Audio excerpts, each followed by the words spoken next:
Hey guys, tonight we're stepping softly into the cobbled streets and drafty stone halls of the Middle Ages, a time of chainmail, chicken pies, and laws so oddly specific, you'll wonder if they were written during a long, slow afternoon in the local alehouse. Picture it. The year is somewhere around 1374. You're wearing a tunic that's scratchier than it looks. The air smells faintly of roasted onions and damp straw, and someone just got fined for bringing a parrot into the town market on a Wednesday. Yes, really. Now, you probably wouldn't survive long in medieval times. There's no soap, no dental floss, and definitely no fast Wi-Fi. But luckily, tonight we're just visiting. No need to joust or pay your taxes in turnips. So before you get comfortable, take a moment to like the video and subscribe, but only if you genuinely enjoy what I do here. And I'd love to know where you're listening from. Share your location and your time zone in the comments if you'd like. Now, dim the lights, maybe turn on a fan for that soft background hum, and let's ease into tonight's journey together. You find yourself walking through a market square nestled within the mossy embrace of a medieval town. The sun filters through the clouds in that shy, golden way it always seems to in old paintings, and the stone buildings lean ever so slightly, as though they've been eavesdropping on gossip for centuries. The wooden stalls are lined with baskets of turnips, bolts of wool, and suspiciously lumpy pies. A rooster crows somewhere off to your left, not because it's morning, but because that one rooster always crows. You see a town crier standing near the well, ringing a bell and reading aloud from a scroll that flaps in the breeze. His voice is high and nasal, and he's just announced a new ordinance. Parrots are no longer allowed to mimic clergy in public spaces. You blink. Parrots? In the Middle Ages? Oddly enough, yes. Imported birds, especially parrots, were considered exotic pets for the wealthy. They came from far-off lands and were often given as luxurious gifts. Eleanor of Aquitaine, the powerful queen of both France and England, is said to have owned one, a green parrot that reportedly had a sharp tongue and an even sharper memory. Some townsfolk believed parrots could speak the language of angels. Others, perhaps more practically, were annoyed when the birds repeated sermons word for word in the middle of the fish market. One story goes that a parrot in York had been trained to imitate the local priest. His voice, his hand gestures, even his favorite phrases. The bird caused such a stir during Lent that it had to be escorted from the town square by 2 guards and a very apologetic merchant. After that, city councils across Europe began drafting ordinances about animals in public spaces, often in such oddly specific terms that you wonder just how many times something had to go wrong before someone finally said, "Right, that's it, no more parrots at market." You wander a bit further along the square and pass a baker's stall. The scent of fresh bread wraps around you like a warm scarf. You pause for a moment to watch a woman selling honey cakes while arguing with a man about whether or not eel pies count as a dessert. "If you serve it after supper," she argues, "then it's dessert. That's just logic." The man doesn't seem convinced, but you can't help but smile. Some scholars debate whether these sorts of laws, like the one about parrots, were ever strictly enforced, or if they were more like public suggestions, written down more for the sake of orderliness than actual punishment. Others believe they were used as a form of social theatre, a way to reinforce the idea that someone, somewhere, was in charge of all this chaos. After all, in a world where pigs often roamed the streets and beer was safer to drink than water, setting rules, even silly ones, may have brought a sense of calm. You slip past a cart selling goose feathers and pause near an old wooden post covered in faded proclamations. One of them, remarkably well preserved, reads, "By order of the guild, no person shall whistle tunelessly within 2 paces of the cheesemonger's stall." You try to imagine what inspired this edict. Perhaps an apprentice with an overzealous fondness for whistling. Or maybe the cheeses were particularly sensitive to vibrations, though that seems unlikely. As you meander through the town, you notice that no one seems particularly surprised by these rules. A boy with a bucket of frogs walks past a man with an owl on his shoulder, and neither gives the other a second glance. This is just life here, slightly muddy, full of flavour, and governed by laws that seem part logic, part legend. You pass the edge of town and find yourself near a small field where a group of children are playing a game involving sticks, a cloth ball, and a great deal of shouting. Nearby, a sheep watches with the kind of judgmental stare only sheep can manage. A sign posted on a crooked fence reads, "Do not teach your goat to dance. Last time, it didn't end well." Again, you wonder what happened. And again, you decide it's probably best not to ask. As the sun begins its slow descent behind the hills, casting long, sleepy shadows across the cobblestones, you realize something simple but oddly comforting. Even in a time of feudal lords and fortified castles, people still had to manage the little things. The squabbles, the surprises, the parrots who talk too much. Their laws, strange as they might seem now, were just another way of trying to keep the day from slipping entirely into chaos. You take one last stroll through the market, the cool breeze lifting the hem of your cloak. Somewhere in the distance a bell rings softly, calling the town to evening prayer, or perhaps just reminding everyone that it's nearly time to put away the turnips. And as you turn toward the cosy little inn at the end of the street, you smile at the thought that even history's most peculiar moments can be oddly soothing, like an old lullaby sung in a language you don't quite understand, but still recognize deep in your bones. You step into the bustle of a medieval morning, the cobblestones still damp with dew, and the air thick with the mingling scents of fresh bread, livestock, and something faintly herbal, perhaps rosemary tucked into someone's apron for good luck.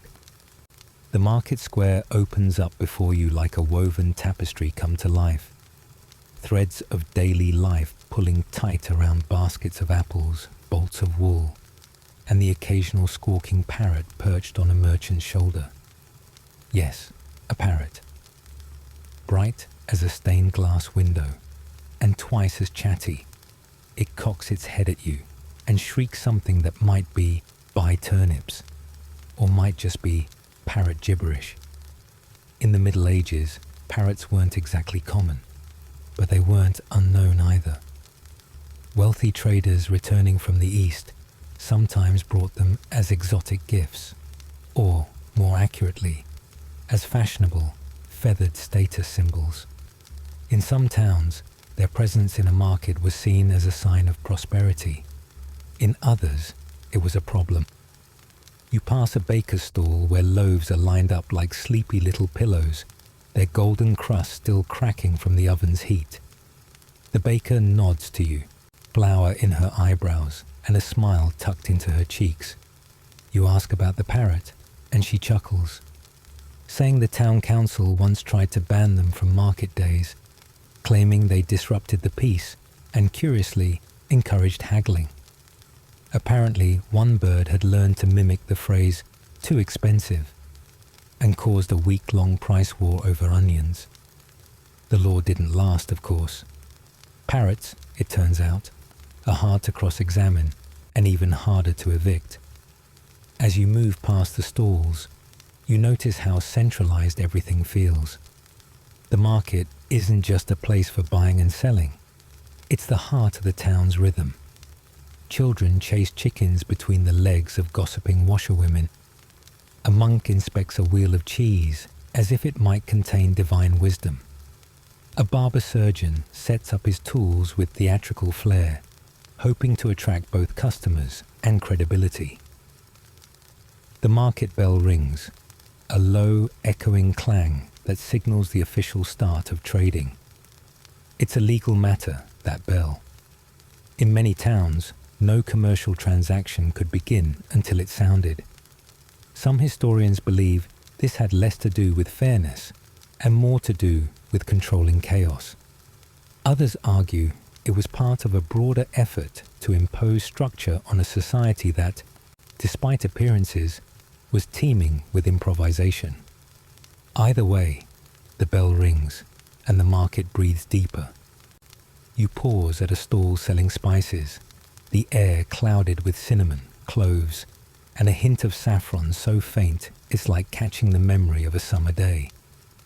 The merchant, eyes sharp beneath a crooked hat, tells you he once paid a fine for displaying his wares too close to the tanner's booth. There had been a law, very briefly, that no spice seller could set up within 15 paces of anyone dealing in animal hides. The reasoning? The aromas clashed, and customers got confused. You nod politely, though you suspect that had more to do with the tanner's notoriously grumpy brother sitting on the town council at the time. Nearby, a fishmonger slaps the tail of a trout against the table, announcing its freshness with a grin. You notice he has a small chalkboard listing prices, a rare touch. Most prices here are negotiated on the fly, with a wink, a shrug, or a theatrical gasp. Fixed pricing was still a somewhat controversial idea, and while some towns tried to enforce it, others found it stifled the art of the deal. One chronicler from the 14th century complained that fixed prices were an insult to the dance between buyer and seller. You like that? Shopping as a kind of dance.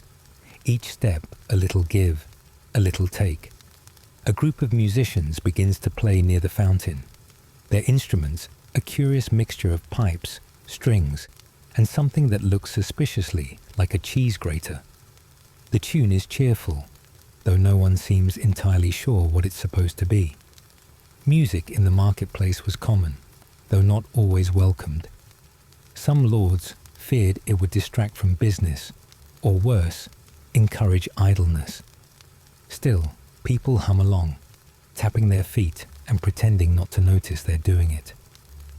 You hear a small commotion near a stall selling eggs. A boy has dropped a basket, and yolks are spreading like sunlight across the cobbles. Instead of punishment, the egg seller gives him a hard-boiled one and tells him to sit down and stop looking so sorry. You're touched. Life here may have rules, but kindness seems to leak through the cracks. As you wander past a cart selling beeswax candles shaped like saints and suspiciously suggestive vegetables, you think about how vital these markets were. Not just for goods, but for news, for matchmaking, for the endless exchange of stories. In a world without social media or even reliable roads, the market was a place where lives intersected. If someone disappeared from their stall, people noticed. If someone showed up with new shoes or a sunburn, questions were asked. A man in a long robe stops to read aloud from a town notice nailed to a post. It's written in Latin, which only a few understand, but the tone is unmistakably scolding. Possibly a new rule about poultry. You recall reading that some towns had laws limiting how many chickens one could bring into market, not because of space or noise, but because of theft. Apparently, people were smuggling eggs out inside their sleeves and claiming they'd been laid on the spot. It got so out of hand in one Flemish town that they assigned a hen watcher to patrol the market, armed with nothing but a whistle and a truly suspicious glare. You stop to rest on the edge of a dry fountain, watching the slow choreography of trade continue around you. The sun is climbing, warming the stones beneath your hands. The parrot from earlier swoops down nearby, and mutters something that sounds remarkably like a medieval curse word. You look at it. It looks at you. You both understand that neither of you will repeat it. And as the crowd thickens again, you can't help but think how strange and lovely it all is. A place where laws once governed the spacing of spice vendors, where parrots caused economic mayhem, and where a boy with yolk on his shoes can still get a boiled egg and a kind word. You let the sounds of the market swirl around you. Laughter, haggling, music, the occasional shout about radishes, and feel the weight of the centuries settle lightly on your shoulders. You stroll through the cobbled streets of a medieval town, the stones beneath your feet worn smooth by centuries of hurried boots, hooves, and the occasional wandering goat. The air smells faintly of sweet ale, smoked eels, and, peculiarly, parrots. Yes, parrots. Perched on windowsills and the shoulders of well-to-do merchants, nestled in ornate wooden cages outside apothecaries and bookshops. Parrots are unexpectedly common here. Their feathers shimmer like little stained glass windows, and they squawk in Latin phrases that no one really understands anymore. You pause beside a stall selling dried figs and honey cakes, and a green parrot tilts its head at you. Fortuna favet fatuis, it says brightly, which translates to fortune favors fools. You smile. That feels oddly appropriate. In this town, parrots are more than just colourful companions. They're a status symbol, a small feathered declaration that you've travelled, or at least know someone who has. And thanks to the vast trade networks of the time, particularly those connected to the Silk Road and the Mediterranean sea routes, exotic birds like these found their way into the chilly stone halls of Europe. Some even arrived with returning crusaders who, after years of dust and danger, thought a talking bird might lighten the mood a bit back home. You make your way toward the central market square, where the scent of rosemary and roasted nuts drifts lazily through the air. Beneath a striped awning, a magistrate in a rather itchy-looking wool robe is reading aloud from a parchment. Henceforth, he declares, no parrot shall be permitted to speak during market hours, lest it distract the fishmongers or cause confusion among the poultry. You blink. Did he just say parrots aren't allowed to talk?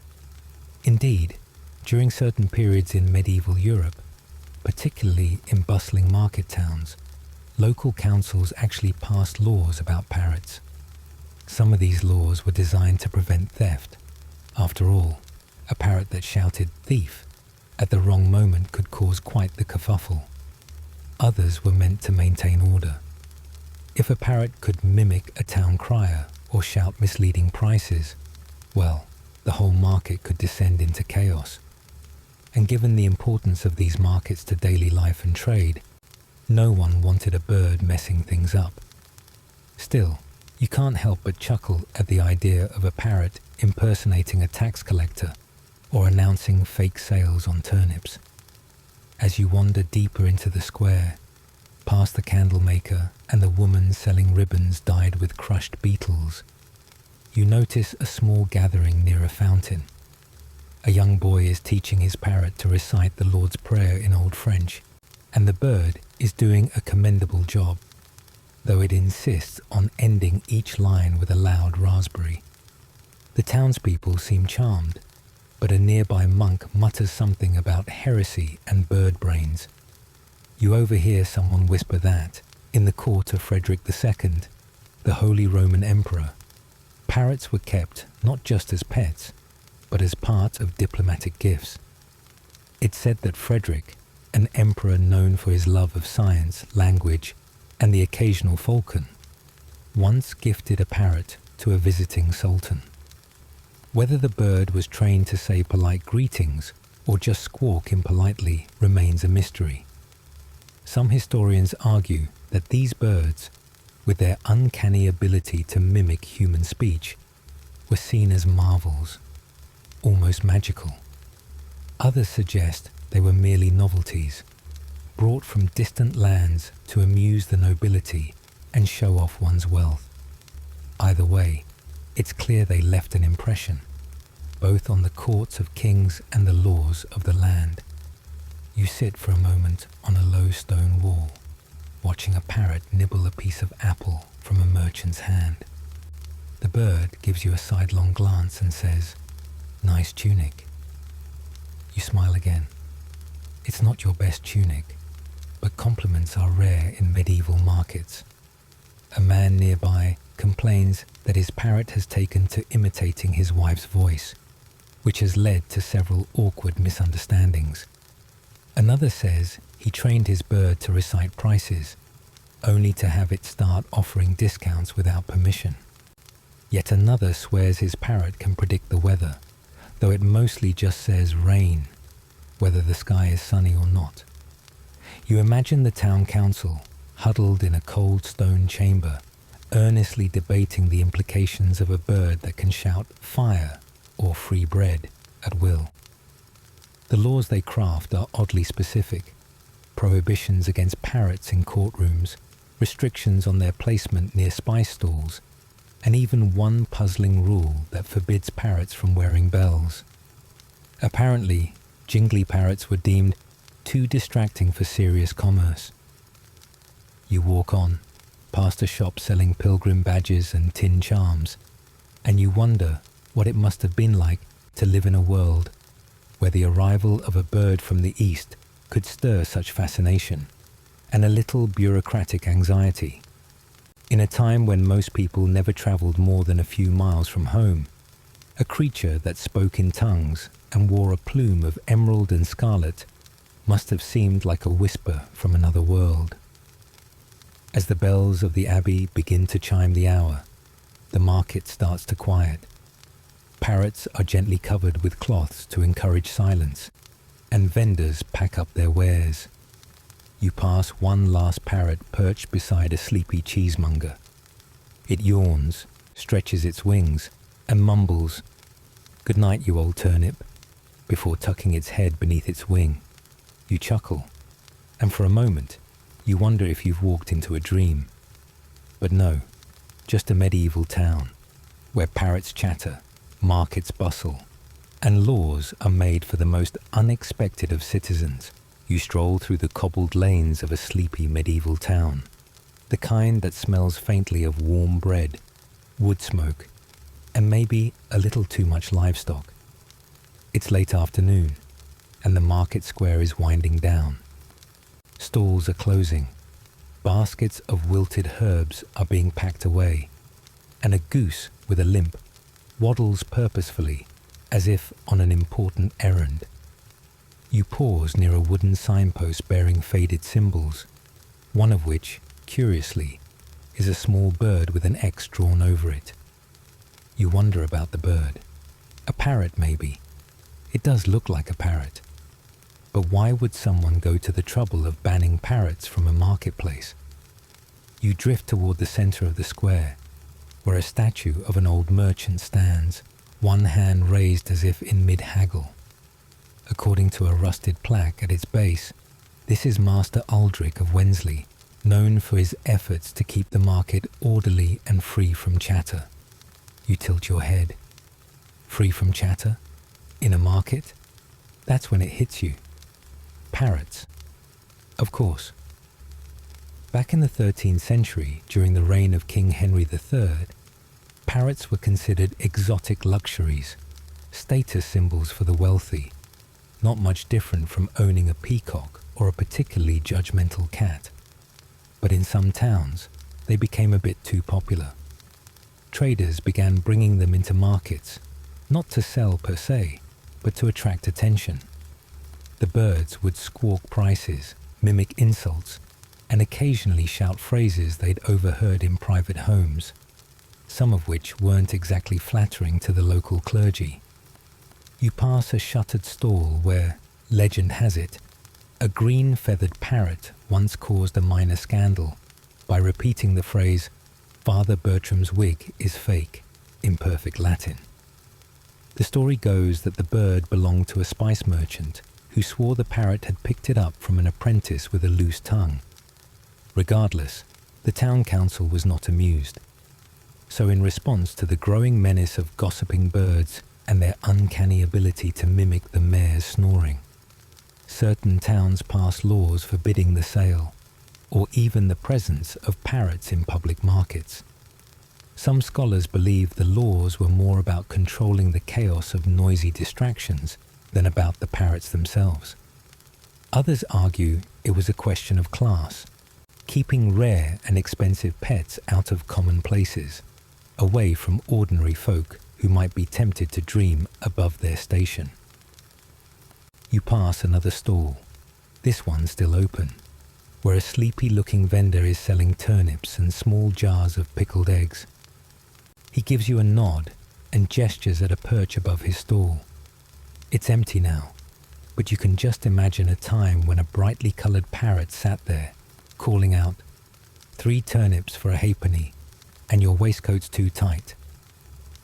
There's a peculiar charm in the idea that someone, somewhere, had to write a law to stop birds from talking too much. The parchment it was written on probably smelled of candle wax and ink made from oak galls, and some junior scribe likely rolled his eyes as he transcribed the decree by torchlight. "No parrot shall be sold or displayed in the public square on market days," he might have muttered, pausing to scratch behind his ear with a quill. And what of the parrots themselves? Did they miss the attention? Were they tucked away in manor houses, squawking into the silence of private halls, longing for the bustle of vendor calls and the occasional crust of bread tossed by a friendly fishmonger? You can't help but imagine one particularly clever bird, perhaps named Percival, who found his way into the household of a retired knight. There, he sat on a wooden perch beside the hearth, regaling guests with tales of market day madness and mimicking the sound of coins clinking into a merchant's hand. The knight, who had once faced down real dragons, or at least grumpy nobles, found a certain comfort in the bird's chatter, and when visitors came, Percival would greet them as only a parrot could. "Mind the cabbages, love."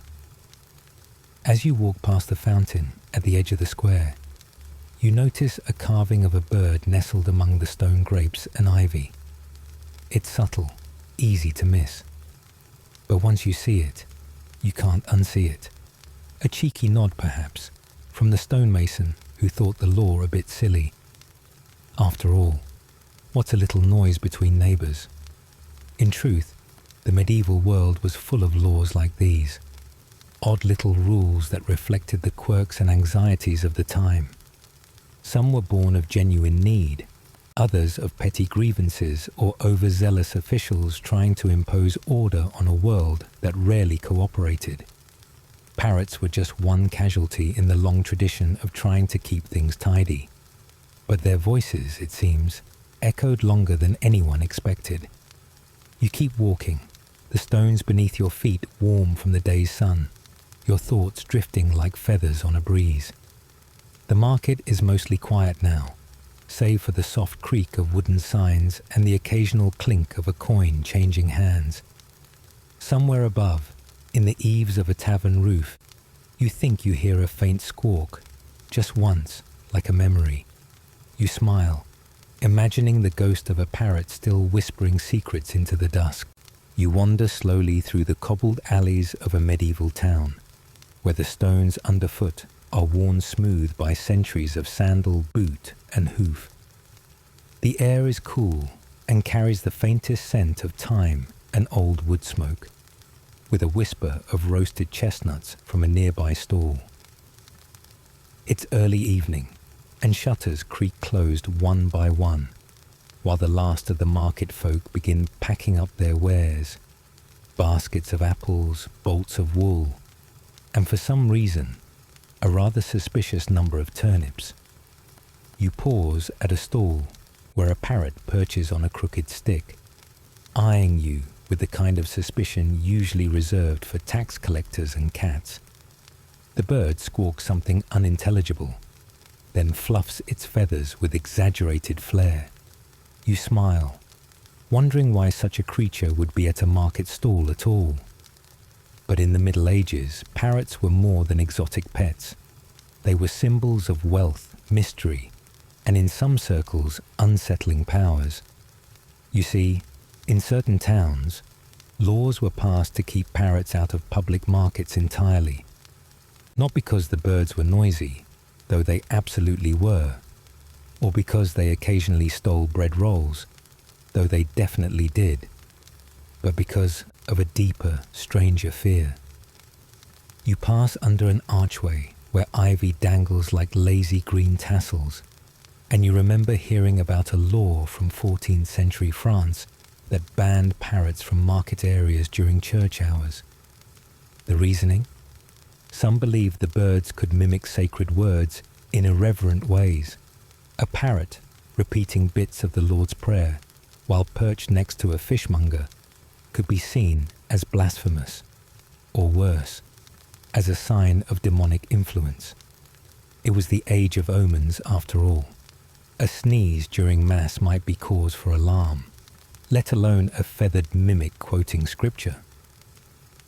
You stroll past a baker locking up his shutters, his apron dusted with flour and satisfaction. He nods politely, and you nod back, thinking about how, at the time, many people genuinely believed animals could be conduits for unseen forces. Cats were often suspect, of course, but parrots, capable of speech, with eyes that seemed to understand more than they should, were even more unsettling. Some townsfolk whispered that parrots had once been used in pagan rituals, brought back from faraway lands along with spices and stories. Others weren't so sure. Maybe the birds just made people uncomfortable because they were too clever, too unpredictable.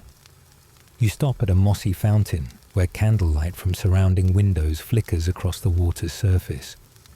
The gentle splash of water mingles with distant lute music, and you imagine a town council meeting, lit by torches and heavy with the scent of beeswax and suspicion. A magistrate clears his throat and reads a proposal. Henceforth, no parrot shall be permitted within the boundaries of the marketplace during times of sacred observance. Heads nod in agreement, not because anyone had seen a parrot cause actual trouble, but because everyone had heard a story of one that might have. There's a theory, floated by some modern scholars, that such laws were less about superstition and more about social control. Parrots were expensive after all. Only the rich or well-travelled could afford them. By banning them from markets where common folk gathered, some believe authorities were reinforcing social boundaries. Others argue it was more a matter of noise and decorum. Difficult to maintain reverence when a bird is squawking insults in Latin. You continue walking through the emptying square, where lanterns now glow like sleepy fireflies. A child runs past you chasing a hoop, and in the distance you hear a parrot squawk, faint and cheeky. It could be saying anything, come back, or nice shoes, or perhaps repent. You chuckle softly. A curious detail comes to mind. One town in Italy reportedly had a parrot who belonged to a cheese merchant and was trained to say the weight and price of each wheel. Tre libbre, 5 denari, it would squawk, over and over. Practical, yes, but also deeply unsettling to a few local monks who thought it unnatural for a bird to understand commerce better than some apprentices. Eventually, the merchant was asked, politely but firmly, to remove the bird from the premises, not for blasphemy, but for causing confusion among the poor. You reach the edge of the market, where the stone gives way to packed earth and the fields beyond shimmer with fireflies and soft mist. The town behind you settles into its nighttime hush, and even the parrots, wherever they may be, nestle quietly in their cages or rafters. You wonder what it must have been like to live in a world where talking birds could cause moral panic, where every echo might be a sign, and where lore and legend were sometimes the same thing. With a final glance back at the market, you imagine a parrot hidden in some attic, whispering prayers or proverbs to itself, not realizing it's been outlawed. Or maybe it does realize, and simply doesn't care. You're wandering through the cobbled alleys of a medieval market, the scent of bread and beeswax weaving through the air like a soft lullaby. The sun is low, casting golden light across baskets of turnips, spools of dyed thread, and cages of birds chirping, as if they've got gossip hotter than the town crier's evening report. You pass a stand selling pears that are more bruised than fruit, and another where a woman is bartering for a chicken with the intensity of a courtroom lawyer. But what really catches your attention is the parrot. He's perched proudly on a little wooden swing, his feathers a jumble of emerald and gold, and he's shouting something that sounds suspiciously like, "More onions, more onions." No one seems especially surprised. The merchant beside him, a stout man with a nose like a bent spoon, is trying to look casual as he rearranges jars of pickled herring. But you can tell he's nervous. He keeps glancing down the alley, as if expecting a troop of monks or market inspectors to descend upon him at any moment. You learn that his name is Yawn, and he's not just a herring merchant. He's also, quite illegally, using his parrot to attract customers. The bird is trained to yell product names and mildly offensive poetry, which, in a world where market criers must be human and licensed, is a clear violation of Town Ordinance 17B. That's the one that forbids talking beasts or enchanted creatures from participating in official commerce. The law was originally written in response to a magician's goose who was too persuasive in selling radishes. Yawn, of course, thinks this is all nonsense. "He's just a bird," he says, as the parrot squawks. "2 for 1 fish heads. Get them while they stink." But the city council disagrees. They cite precedent from a 1324 case in which a man was fined heavily for using a trained squirrel to sell acorns. That squirrel, apparently, had been too charming for the public good. It all comes to a head one morning when the parrot, perhaps feeling bold or simply bored, begins to imitate the voice of the mayor's wife. "Oh, I do love a nice eel pie," it trills, in perfect falsetto, just as the mayor himself ambles past the stall. There's a moment of silence. The mayor blinks. The parrot blinks back. And then, with the confidence of a feathered fool, it adds, "And I'll be taking that pie to bed with me, thank you very much." The merchant is hauled before the council the very next day. The hearing is held in the back of the bakery, because the council chamber is being fumigated for weevils. Yawn defends himself with the passion of a man who has clearly practiced in front of a mirror. He argues that the parrot is not enchanted, merely clever. He points out that it only repeats what it has heard, and that if the mayor's wife did in fact say something about eel pies in bed, that's between her and her supper. The council is not amused. They deliberate over honey cakes and warm cider, and after much sighing and reference to obscure parchment scrolls, they reach a verdict. Yawn must either teach the parrot to speak only in Latin, which would, conveniently, render it unintelligible to the average market goer, or retire it from public service altogether. The parrot, upon hearing this, whistles a tune that sounds suspiciously like the opening bars of a drinking song banned in 3 counties.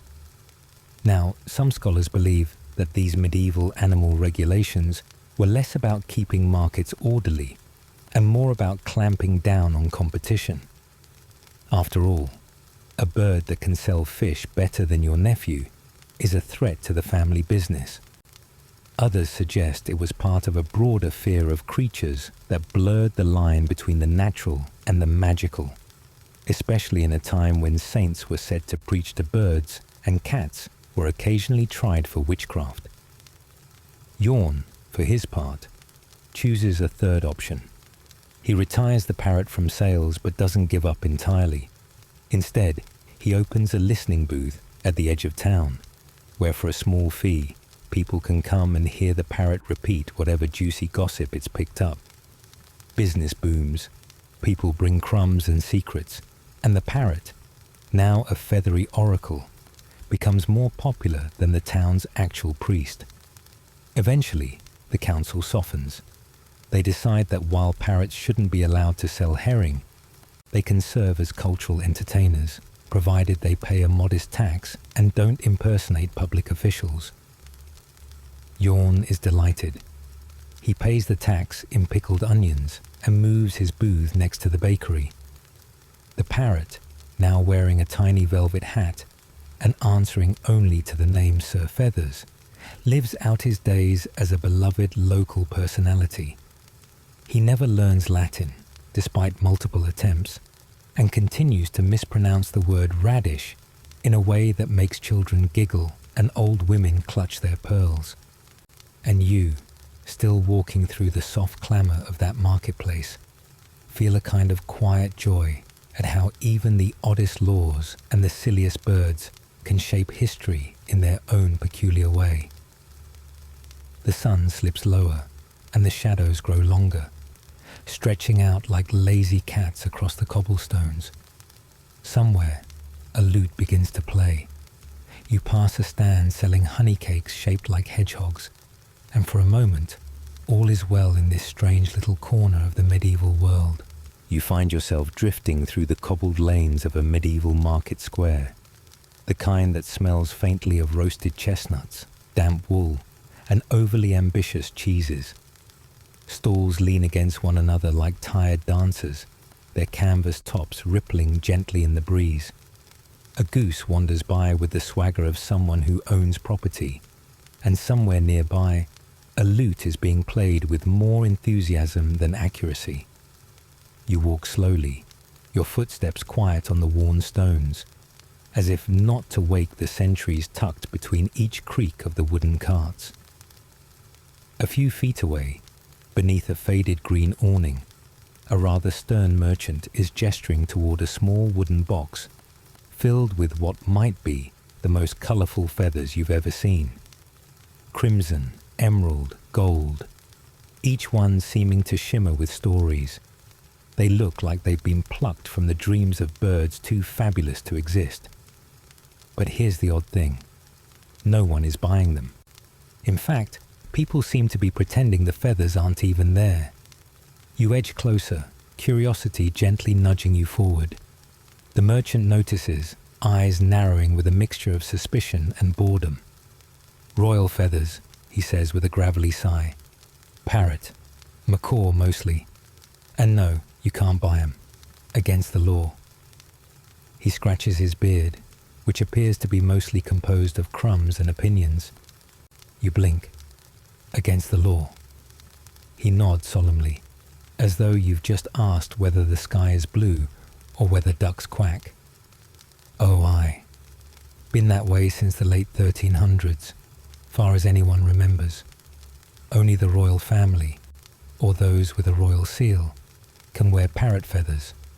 Symbol of exotic power, they say. Sign of divine right, and all that. You take a moment to consider this.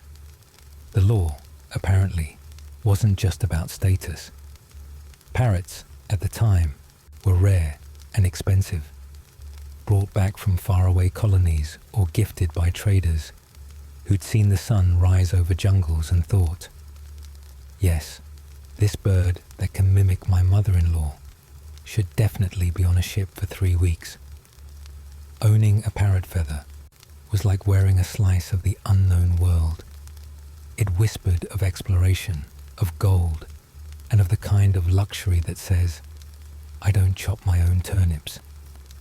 Some scholars argue that the law was more symbolic than practical, Feathered accessories, especially brightly coloured ones, were seen as too ostentatious for common folk.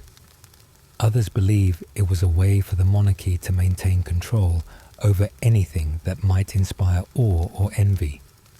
After all, if a merchant could wear the same plumage as the queen, what was to stop him from claiming her throne? Well, quite a lot, actually.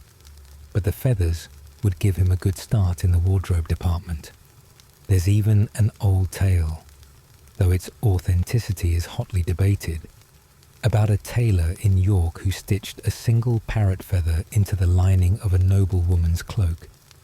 He claimed it was for good luck, but when she was spotted at court, a scandal ensued that involved 3 bishops, a barrel of ink, and a very confused parrot that had learned to say, "I demand compensation."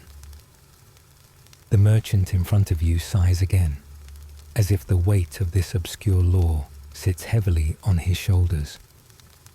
"People try to sneak 'em in still," he mutters. "Hide 'em in hats, shoes, even pies. One lad tried to bake a feather into a meat pie for his sweetheart. Said it would make her feel like a queen. Got caught, of course. Not because of the feather, but because the pie was mostly turnips, and everyone got suspicious." You smile and glance skyward, where a few birds soar lazily over the market. No parrots, of course. They're far from the chalky skies of medieval England, but your mind can't help imagining one perched imperiously on a merchant's shoulder, reciting poetry in Latin and demanding grapes in a French accent. As you stroll deeper into the market, the story sticks with you. The idea that something as delicate as a feather could carry so much weight, could be a symbol of boundaries drawn not by fences or swords, but by colour and rarity. You wonder who first decided that a feather could be dangerous, that a splash of red on a cloak could unbalance a kingdom. And yet, in that strange way history has of being both absurd and profound, the law remained for quite some time. There are even records, though patchy, of local market inspectors tasked with checking garments for contraband feathers. They'd wander the stalls with their little ledgers, peering at hats and hems, occasionally confiscating a particularly vivid quill and murmuring, "Definitely parrot, possibly royalty." You pass a tailor's stall, where a young apprentice is threading dull brown goose feathers through a cap. He sees you looking and shrugs. "Legal, but itchy," he says. "Still better than the cabbage leaves we had last winter." The sun begins to dip behind the crooked rooftops, casting the market in a warm amber glow. The colours soften, the laughter fades, and somewhere in the distance, a bell tolls gently. You feel the slow hush of evening settle over the square, like a blanket being drawn over the day. And just for a moment, you picture yourself in royal garb, a single parrot feather tucked behind your ear, walking boldly through the court with the quiet confidence of someone who knows they've broken a law that no one remembers, but everyone honours. You smile to yourself. Not bad for a sleepy stroll through a world where feathers once defined who you could be. You lean against a cool stone wall in the shade of a timber-framed shop, the kind with a wobbly sign swinging overhead and the faint smell of pickled onions drifting from a nearby barrel. It's market day in a small medieval town, and the square is bustling with the sounds of wooden cartwheels, bartering voices, and the occasional squawk of a very opinionated parrot. You glance up to see a man in a crimson hat, with one such bird perched proudly on his shoulder, its feathers a riot of emerald and gold, far too dazzling for the modest surroundings. The parrot isn't just a pet. Oh no. In this time and place, owning a parrot, especially one with brightly coloured feathers, is a subtle, or not so subtle, way of saying, "Yes, I've been abroad, possibly to the Canary Islands, and yes, I do have friends in Lisbon." The bird, blinking with one eye and preening its tail. Might as well be a feathered banknote. You stroll past a row of stalls, each one draped in rough linen and offering everything from smoked eels to hand-dyed wool. The colours are subdued, mostly earthy browns, muddy greens, and the occasional faded blue. So when someone walks through the crowd trailing a plume of scarlet or chartreuse parrot feathers from their cap or collar, it's like a firework in a black and white film. People turn, they notice, and they definitely judge. Feathers in this medieval town are more than just decoration. They're practically a resume. Some sumptuary laws, those oddly specific rules about who can wear what, actually list which colours of feathers are appropriate for which class of person. A merchant might be allowed a modest green, but a noble could wear feathers that shimmer like oil on water. It sounds ridiculous now, but it was a genuine attempt to keep society in tidy little boxes. Feathers were status, plain and simple, unless you were a goose, in which case they were just inconvenient. You pause near a wooden post where a set of town proclamations flutter in the breeze. One reads, in faded ink, something about unauthorized parrots being confiscated if seen in the marketplace on holy days. You imagine a monk trying to wrestle a chatty macaw into a burlap sack, and the thought makes you smile. The law came about, so it said, because a particularly loud parrot once interrupted a sermon by calling the bishop a soggy cabbage. Accurate or not, the story has stuck around long enough to be funny.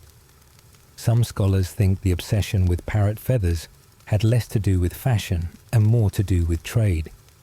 Tropical birds were expensive after all, and their feathers came from faraway lands, places most people only heard about in church or from sailors with suspiciously sunburned noses.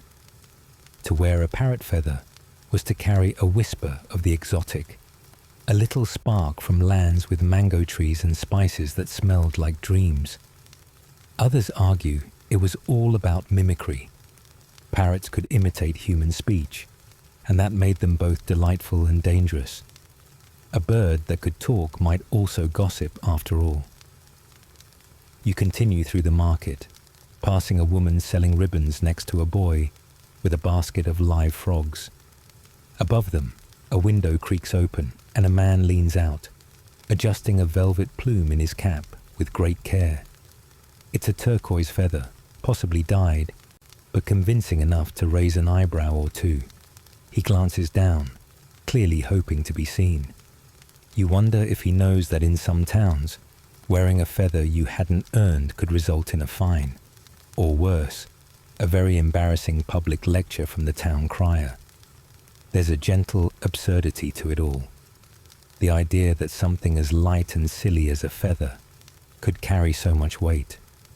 But in a world without Instagram or business cards, people had to get creative.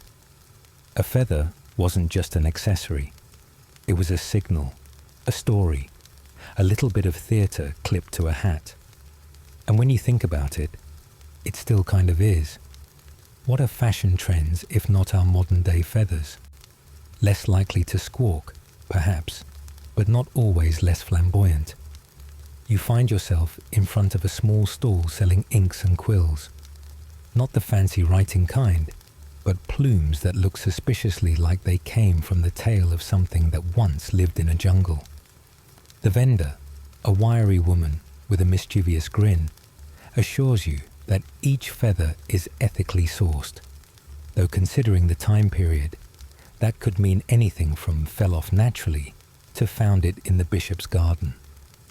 Still, they shimmer attractively in the sunlight, and you can see why someone might be tempted to tuck one behind an ear or into a cloak.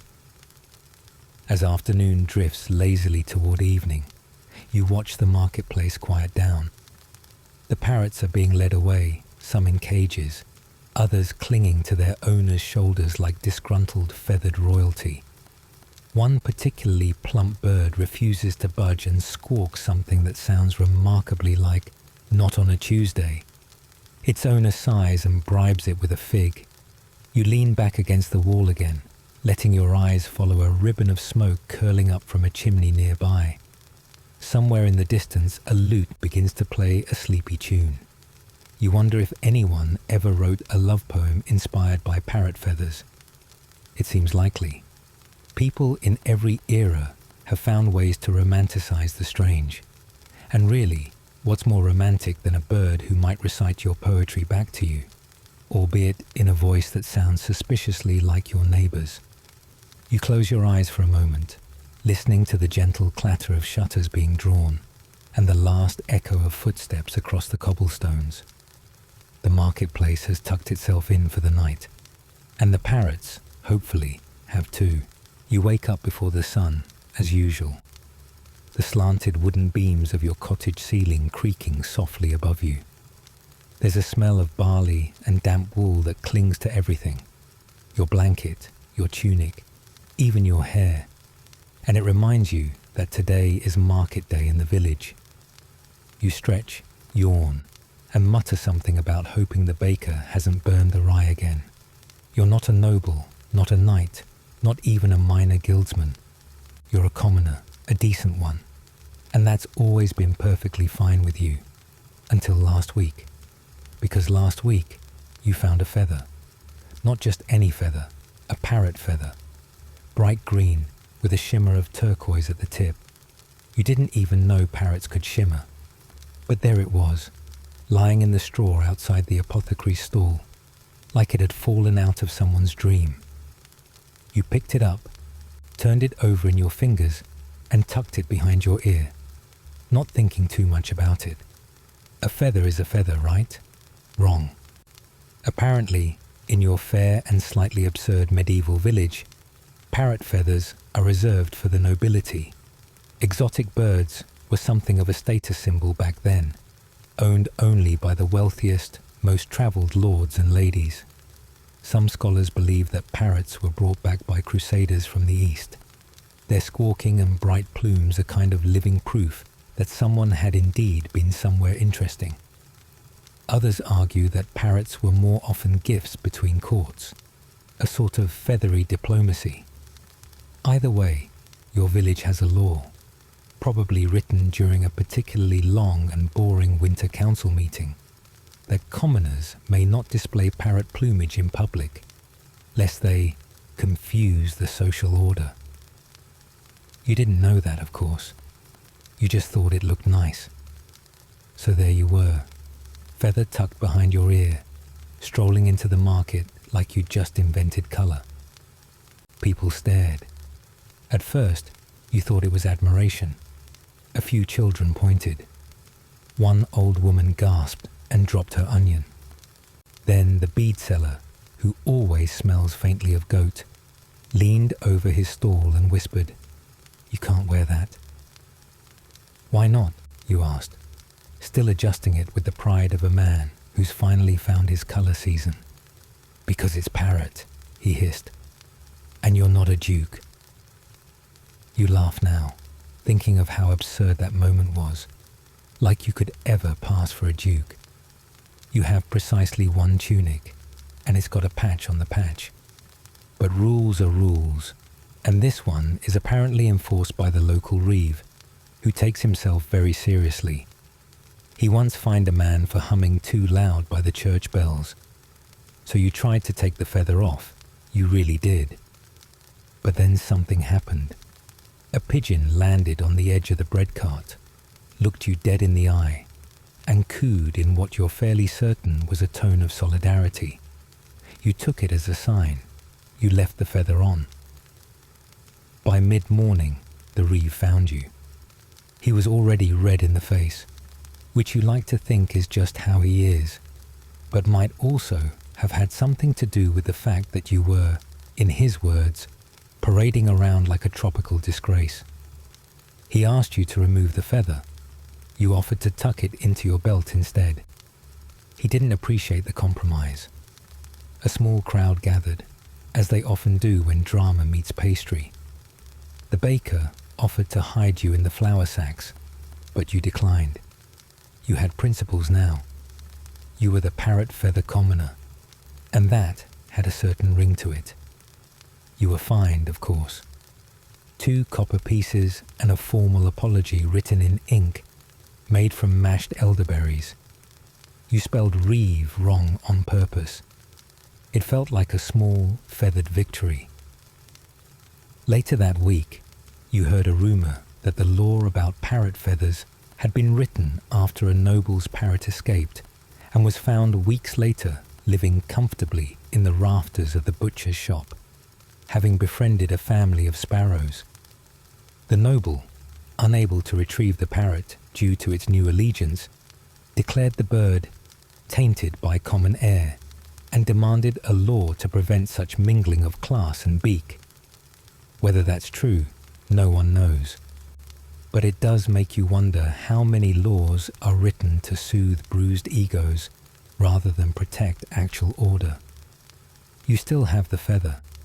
You keep it tucked inside your boot now, where it tickles your ankle when you walk and makes you smile for no reason. Sometimes you consider starting a small movement. Feathers for all, you'd call it. But you know how things go. Movements require meetings, and meetings require chairs, and chairs require someone to remember to bring the minutes. It's all very exhausting. So for now, you wear your feather in secret, reveling in the quiet rebellion of it. You imagine you're not alone. Somewhere, out there in the fields or behind market stalls, there must be others, those who've saved a scrap of colour, a glint of defiance, a reminder that dignity doesn't come from laws or lineage, but from the simple decision to be a little bit bright in a world that often insists on beige. You pass the reeve sometimes, and he eyes your boots like they might be hiding a manifesto. You just nod politely and ask how the humming finds are going. He doesn't smile, but the pigeons do. You're strolling through a market, not the kind with fluorescent lights and shopping carts with squeaky wheels, but a medieval market, the kind that smells like fresh bread, old wood, and a hint of something mysteriously herbal that might just be thyme, or possibly someone's forgotten laundry. The stalls are made of timber and canvas, and the air buzzes gently with the sounds of distant lute music, traders haggling over turnips, and the occasional cluck of a chicken who's clearly seen more than it ever wanted to. As you meander, you notice something peculiar, or rather, the absence of something peculiar. No parrots, not one. You half expect a flamboyant macaw to flutter past, squawking something inappropriate in Old English. But there's only a sleepy pigeon eyeing a basket of stale scones. That's when you remember. There's a law here, a real one. No teaching parrots to talk in the public market. The rule seems oddly specific, and yet, here it is, enforced with all the gravity of a royal decree. According to records from more than one bustling European town during the later Middle Ages, it was indeed forbidden to teach parrots to mimic human speech in public trading areas. Officially, the reason cited was to prevent disorder and distraction amongst the merchant class, which is a very fancy way of saying parrots were chaos. You imagine the scene. A merchant proudly calls out the price of fresh eels, only to be immediately undercut by a feathered rival perched nearby, echoing, half a farthing, in an uncanny imitation of the man's own voice. Shoppers giggle, the merchant scowls, the parrot preens, the eel sales plummet. Some scholars argue that these laws were less about the birds themselves and more about controlling the unpredictability of the market atmosphere. In an age when public speaking was a serious business, think town criers, preachers, and soapbox philosophers, a well-timed parrot could derail an entire sermon or political proclamation. Others suggest that parrots were seen as symbols of the exotic and, by extension, the suspicious. Imported from far-off lands, possibly from caravans that also traded in spices and silks, parrots were sometimes associated with foreign influence and frivolity. A talking bird might amuse the crowd, yes, but it could also say the wrong thing at the wrong moment. And in a time when words had power, real dangerous power, a parrot repeating court gossip could be more than inconvenient. You pass a stall selling honey cakes and candied figs, and the vendor gives you a knowing nod, as if to say, yes, we too remember the great parrot incident of 1387. You smile politely and move on. There's a quiet charm to this place, even with its curious rules. A boy chases a goose between stalls while his mother pretends not to notice. A baker offers samples of rye bread with a sprinkle of caraway, and the scent lingers warmly in the air. Overhead, banners flutter, their colours faded, but still cheerful. And still, no parrots. Of course, not everyone agreed with the law. Some towns ignored it entirely, and there are accounts of parrots performing in market squares, drawing crowds and tips in equal measure. One particularly well-documented parrot in 15th century Milan was known for reciting parts of a local poem, though opinions varied on whether it actually understood the words or was simply repeating them with dramatic flair. Either way, the bird earned more than some street musicians and drew the envy of at least one disgruntled lute player who claimed the parrot had stolen his audience, and possibly his best hat. You pause near a wooden bench shaped like a curled dragon. It creaks as you sit, the wood sun-warmed and worn smooth by countless cloaked behinds. A nearby sign reads, in faded ink, "No birds beyond this point." That means you too, Percival. You wonder who Percival was. Perhaps a particularly persistent parrot with a flair for the dramatic. Or maybe just a goose with aspirations. The wind shifts, bringing with it the scent of roasted chestnuts and something faintly citrusy. Someone is selling oranges, rare and precious in these parts. You hear a soft chuckle from a nearby spice merchant as he tells a customer that the oranges are blessed by the sun itself, which is a poetic way of saying they were imported at great cost and should be admired before being eaten. And still, in all of this sensory delight, you can't help but imagine how different the scene would be with a few chatty parrots thrown into the mix. One might perch on a broom handle singing the chorus to a local folk song. Another might shout, "Watch your purse," every few minutes, creating both panic and gratitude. A third could simply repeat the phrase, "2 for a penny," until everyone forgets what they were trying to buy. But alas, the law stands firm. No talking birds in the market. You leave the bench and wander past a stall selling tin trinkets and hand-carved spoons. The vendor wears a feather in his cap, perhaps in honor of a parrot long gone. He notices your curious glance and leans in. "Used to have one," he says, winking. "Name was Erasmus. Knew more poetry than I did. Got banned after he insulted the mayor's hat." You smile again, and this time there's a little sparkle of shared mischief in the exchange. You picture Erasmus, vivid green and full of sass, delivering Shakespearean insults before Shakespeare had even been born. And perhaps that's why the law existed, not just to keep order, but to preserve some semblance of human dignity in the face of a bird who could mimic your voice and mock your fashion choices. You continue your stroll, the market fading gently into the soft light of early evening. Somewhere, a bell chimes the hour.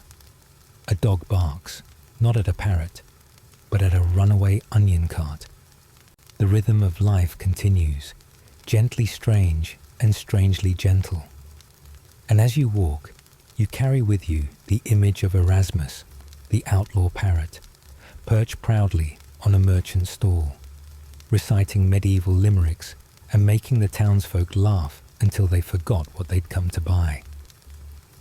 It's a funny thing how laws can try to silence mischief, but mischief always finds its perch. You find yourself in the sun-dappled alleys of a bustling medieval market town, somewhere in the middle of the 14th century. The cobblestones are uneven beneath your feet, worn smooth by generations of boots and hooves, and the occasional turnip cart that's taken a wrong corner. The air smells like a mix of baking bread, horsehair, beeswax candles, and just the faintest suggestion of damp wool. In the distance, a bell chimes the quarter hour, although no one seems to be rushing anywhere in particular. It's the kind of place where time drifts more than it ticks. As you meander between stalls selling everything from embroidered ribbons to pickled eels, your ears catch a curious sound, a high, reedy voice calling out, "Buy 2 radishes, get 3 fleas free." The voice is coming not from a street vendor, but from a rather smug-looking parrot perched on a wooden stand, its feathers a patchy mixture of green and blue, like a faded tapestry. The vendor, a man with a nose like a garden spade and a tunic 2 sizes too small, chuckles and tosses the bird a crumb of bread. You can't help but grin. But back in the day, not everyone found talking parrots so charming. In fact, in certain parts of medieval Europe, teaching parrots to talk, especially in public markets, was considered a serious nuisance, and in some cases, even a punishable offense. You might think, really? A bird mimicking silly phrases is a threat. But to understand, you have to imagine the market square as more than a place to buy onions and gossip. This was the heart of civic communication, a kind of living notice board where proclamations were read aloud, where town criers shouted news, and where merchants conducted very specific kinds of transactions with very specific words. Now throw in a parrot that's just learned to say half price on herring at inopportune moments, and you've got chaos. Imagine a customer thinking they've stumbled upon a surprise sale, only to find out they've been duped by a feathered prankster with a fondness for fishy slogans. It's not hard to see how things could spiral. There's one recorded incident in a small Flemish town, though whether it actually happened or is just a favourite tale among historians is up for debate, of a parrot causing a near riot by yelling, "Free meat today," repeatedly from a butcher's awning. The butcher had no such offer, and let's just say, not everyone left empty-handed or unpaid.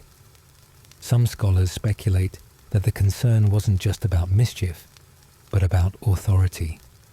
In a world where literacy was rare and spoken word carried enormous weight, anything or anyone that disrupted that oral order was viewed with suspicion.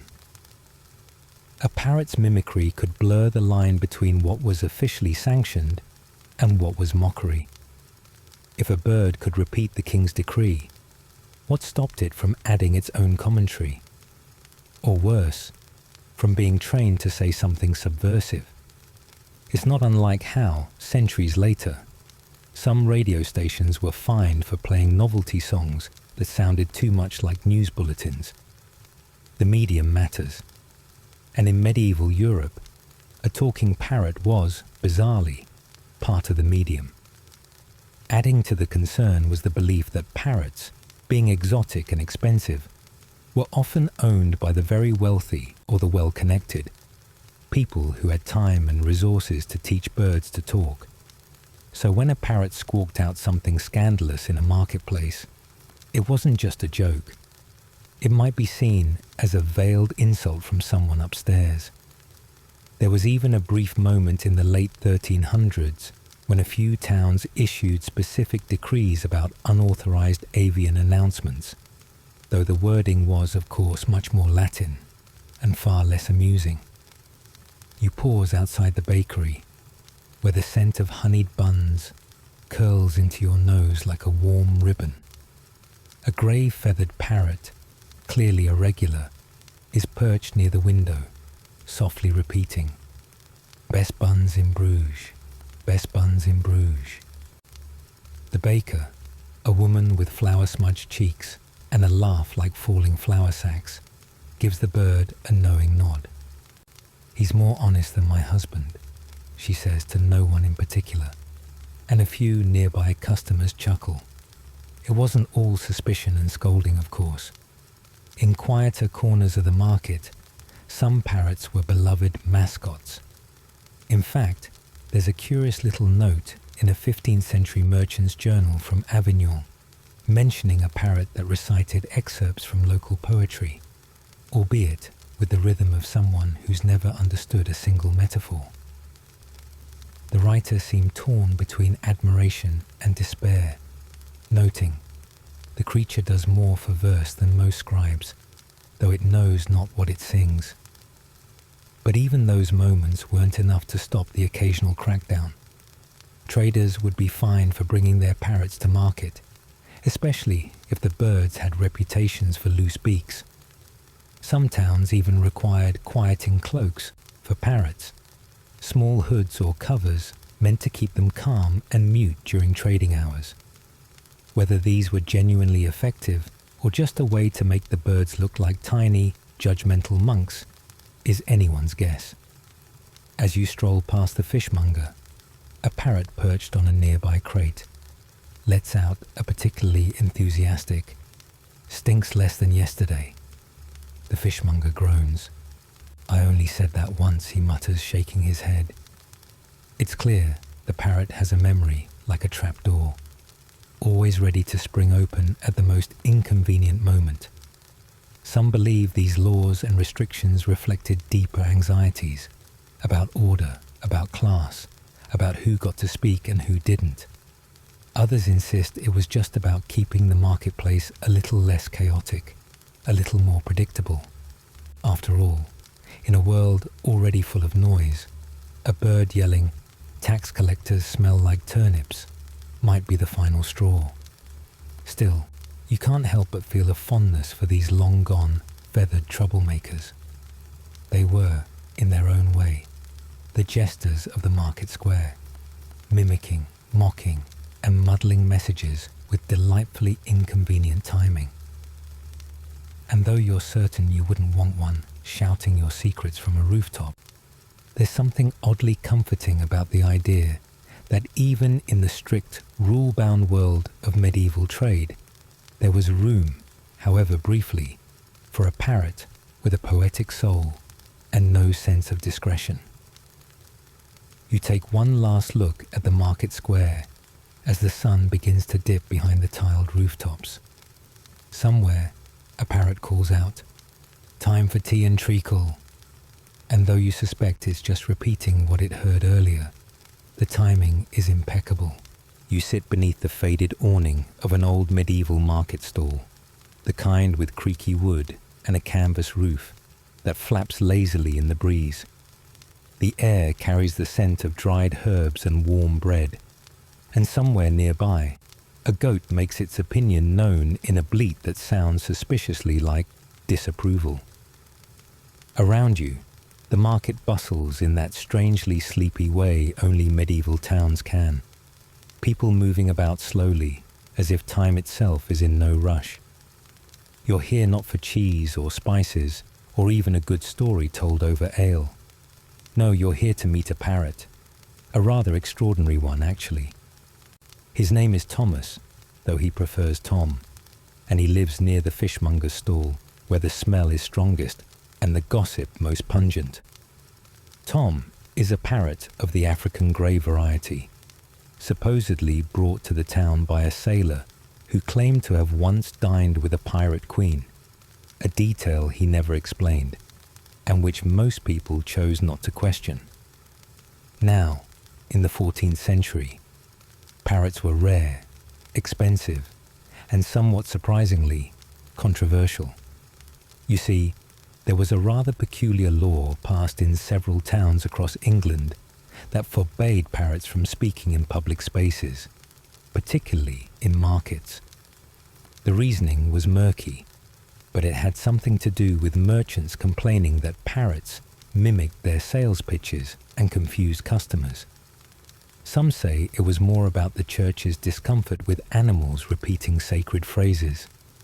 Others think it was just one bad day when a parrot insulted a noble woman's hat, and things spiraled from there. Tom, however, had no patience for rules that didn't make sense. He had taught himself to speak by listening to the baker chant prices every morning, a routine so rhythmic that even you find yourself mouthing along. 3 for a penny, 4 if you smile. Tom would perch on his favourite beam and repeat this line with uncanny precision, except he tended to say, 3 for a penny, 4 if you're pretty, which caused no end of flustered giggles from passers-by. One day, a town official, whose name has mercifully been lost to history, but whose moustache was rumoured to have its own opinions, declared that Tom must be silenced. The official cited the ancient and obscure ordinance of avian decency, a real but mostly forgotten rule that had originally been drafted to prevent birds from disrupting sermons. It likely had more to do with pigeons than parrots, but officials love a dusty scroll when it serves their purpose. The townsfolk, however, had grown fond of Tom. Children visited just to hear him say hello in Latin, thanks to the monk who passed by daily and muttered prayers under his breath. Market women brought Tom bits of apple and cheese in exchange for compliments. Even the local juggler claimed Tom had once thrown shade at his juggling technique, calling it adequate, which the juggler took as both insult and motivation.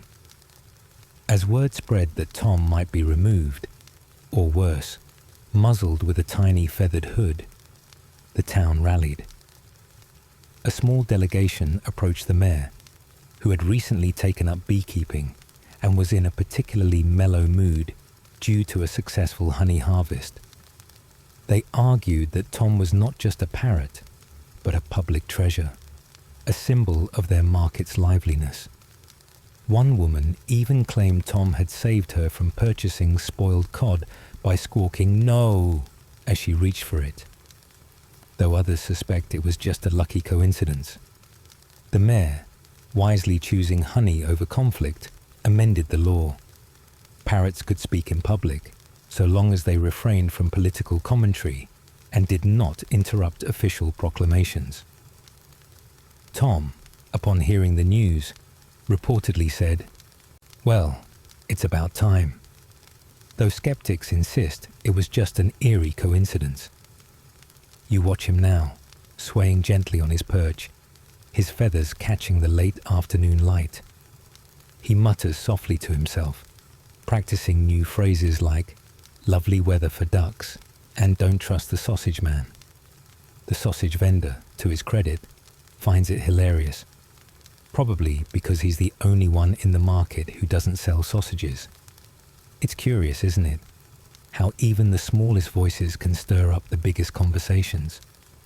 Some scholars debate whether the laws about parrots were ever truly enforced, or if they were more symbolic, meant to maintain a sense of order in a world that often teetered on the edge of delightful chaos. Others believe the laws were entirely serious, part of a broader effort to control not just the market, but the flow of words within it. After all, in a time when spoken word was the main form of news, a talkative parrot could be a risk to truth, decorum, and perhaps even fashion. You lean back against a stack of burlap sacks filled with lentils, feeling their strange softness press into your shoulders. The market hums around you, a tapestry of murmurs, footsteps, and the occasional clatter of a dropped ladle. Above it all, Tom's voice rings out, "Buy 2, get a smile free." It's a strange comfort, knowing that in a world so full of rules and rituals, A bird once challenged the system with nothing but mimicry and a good ear. And stranger still, that the townsfolk listened, not just to Tom, but to each other, and found a way to keep their tiny feathered friend exactly where he was meant to be.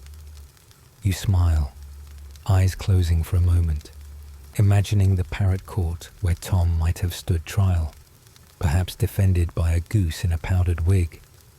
The image is ridiculous, of course, but then again, so is a law against cheerful birds. And as the sun begins to dip below the crooked rooftops, casting long shadows across cobblestone paths, Tom lets out a soft whistle that sounds uncannily like the first few notes of a lullaby. You wonder if he learned that from the monk, or perhaps from a child who once sang him to sleep. Either way, it's enough for now. You meander slowly through the cobbled lanes of a sleepy medieval town, the kind where the buildings lean in like old friends whispering secrets. The air smells faintly of hay, roasted chestnuts, and the ever-present aroma of something mildly damp, probably the thatched roofs. Somewhere in the distance, a lute player plucks a few lazy notes, the melody drifting like a leaf on a still pond. You pass under a crooked wooden sign that reads St. Cuthbert's Market, painted in faded ochre, and step into a square bustling with early morning traders and their wares. Only something's missing. You spot apples, turnips, bolts of wool, copper pots, and even a man selling what appears to be pickled eels in jars with hand-drawn smiley faces. But no parrots. Not a single feathered squawk in sight. And that's odd, because if you've ever read any slightly dusty footnotes of 14th century English law, you'd know that parrots were once all the rage, just not for everyone. You wander further, past a baker whose round cheeks are dusted with flour, and a boy trying to convince a skeptical goat to eat a radish. Finally, you find an elderly man selling scrolls, his beard as long as the table he sits behind. He smiles without teeth and nods knowingly before unrolling a parchment, yellowed at the edges. The ink swirls in elegant Latin, but he translates kindly. No man or woman of common stock shall buy, sell, or barters for any talking bird, be it parrot, popinjay, or similar, unless of noble blood or granted exception by writ. Yes, that was an actual law, or something very close to it. In some regions of medieval Europe, and especially in England under the Plantagenets, parrots were considered a luxury item, too exotic and too clever for the average villager. The reasoning wasn't entirely about scarcity, though that played a part. Parrots were imported from far-off lands, India, Africa, and the Canary Islands, and their bright plumage and uncanny mimicry made them a status symbol. It's said Eleanor of Aquitaine received a green parrot as a wedding gift, and it caused quite a stir at court. People whispered that it could recite prayers, though others suspected it simply learned to imitate the snoring of a particularly pious bishop. As you stroll between stalls of dried herbs and embroidered handkerchiefs, you can't help but picture a medieval peasant, perhaps named Tomlin, who stumbles upon a parrot for sale during a rare visit to a coastal port. The bird squawks, "God save the king," and Tomlin, deeply impressed, offers 3 chickens and a barrel of cider in trade. But alas, the market guard, wearing armor that squeaks with every movement, steps in, citing the law. Tomlin is forced to walk away, muttering about class injustice, while the parrot starts mimicking his grumbles. Some historians think the parrot law was less about class snobbery and more about controlling trade and information. A talking bird, after all, might repeat secrets overheard in noble halls. Others believe it was simply a way to keep valuable imports within the circle of the elite, like silk or spices. Either way, the law existed, and it meant that for a significant part of the medieval period, parrots were not just pets, they were political. You pause by a stall where a woman sells miniature carved animals, badgers, foxes, and one particularly charming snail. She offers you a little wooden parrot, painted green with a gold beak. "No license required," she says with a wink. You continue your slow wander, the sounds of the market softening behind you. In this world, everything is just a little gentler, a little more peculiar. You imagine a nobleman in a feathered hat trying to teach his parrot Latin conjugations, while the bird stubbornly insists on repeating only the word turnip. You smile, because that seems about right. And somewhere in the back of your mind, you wonder if perhaps the parrots were in on it all along, quietly observing, quietly remembering, waiting for just the right moment to squawk something that would make even a king blush. You ease into a narrow alley just beyond the bustle of the market square, the scent of baked onions and damp wool fading behind you. The stones beneath your feet are uneven, worn smooth in places by centuries of hurried boots, clogs, and the occasional goat-drawn cart. The alley opens into a quiet courtyard, where a few chickens peck half-heartedly at invisible morsels. A wooden sign creaks on rusty hinges above you, painted with something unrecognizable, maybe a lion, maybe a very confident cat. Here, in this quiet corner, you pause to consider something most visitors never stop to think about. Who exactly is in charge here? Not just the lord in the castle or the bailiff with his scrolls and keys, but the real mechanics of medieval power. Who nods, who bows, and who pretends not to notice either. You wouldn't guess it from the muddy boots and the smell of pickled herring. But this place hums with invisible lines of hierarchy. Everything from where you sit in the church to what size of hat you're allowed to wear tells people who you are. That's not metaphorical, by the way. There were actual laws about hats. In 14th century England, for example, sumptuary laws dictated not only what fabrics and colours you could wear, but whether your hat could have fur, feathers, or, heaven forbid, velvet. Velvet was a power move. You, a humble tradesperson or labourer, would be expected to keep your head respectfully plain. You pass a group of apprentices carrying fish barrels, and they barely notice you. Their world is tightly ordered. At the top of their ladder, the master of their guild, a man who wears rings on multiple fingers and whose belt is wide enough to suggest both wealth and a fondness for meat pies. At the bottom, them, the barrel haulers, who hope one day to be allowed to make a boot without supervision. Guilds weren't just about craftsmanship.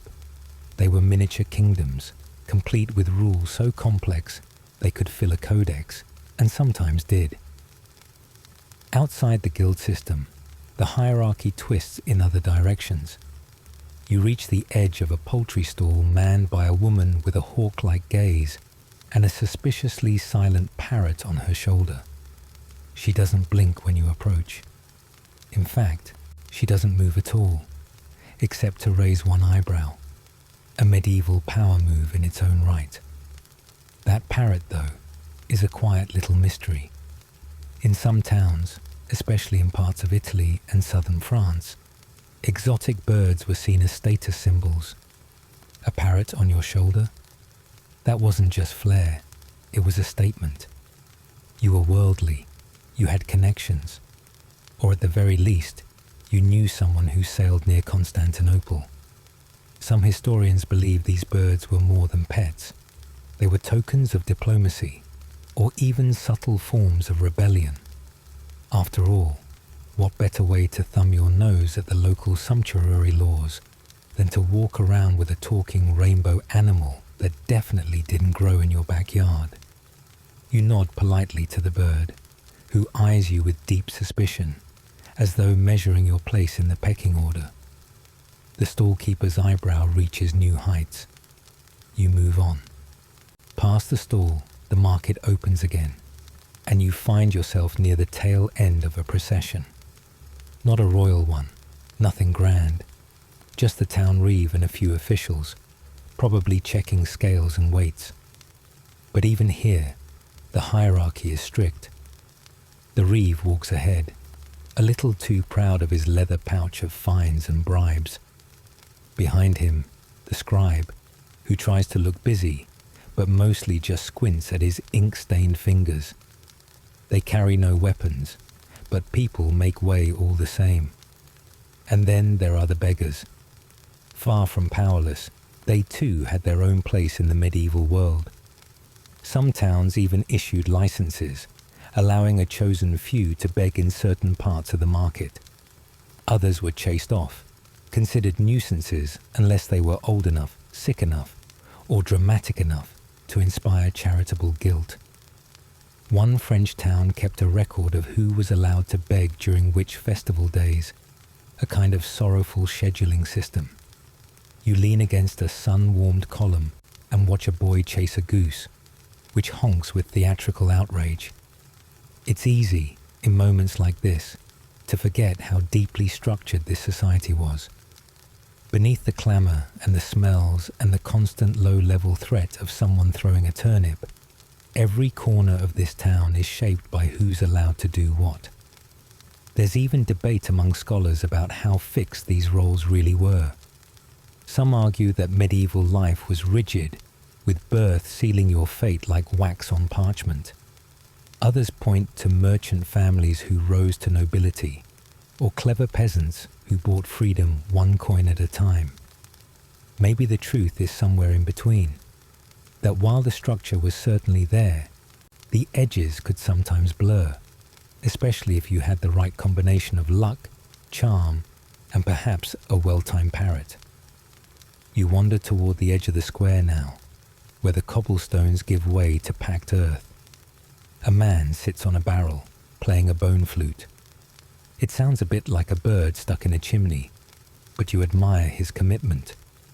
A few coins clink in his cap, and you wonder whether he's playing for money, or simply for the sake of his place in the world. Above all, what strikes you is how much of this order is invisible. You'd need no signs, no guards, no fences, just a shared understanding, passed down like recipes or folk songs, about who bows and who nods and who pretends they didn't see anything at all. It's a strange kind of choreography, and you're just beginning to learn the steps. You glance back at the parrot stall. The bird is watching you again, tilting its head slowly, as if amused. Maybe it knows something you don't. Maybe it remembers a time when birds were messengers of the gods, not just decorative accessories for spice merchants. After all, medieval minds weren't far removed from myth. The line between history and legend was thin, and often walked on stilts. You take one last look at the market, the people, the invisible lines of power stretching between them like spider silk. Then you turn toward the quiet lane that leads back to the inn, your pace unhurried, your senses full. The world behind you continues its careful, unspoken dance. You sit on a worn stone ledge in the heart of a medieval market square, the kind that smells like sweet bread, wet wool, and a faint trace of goat.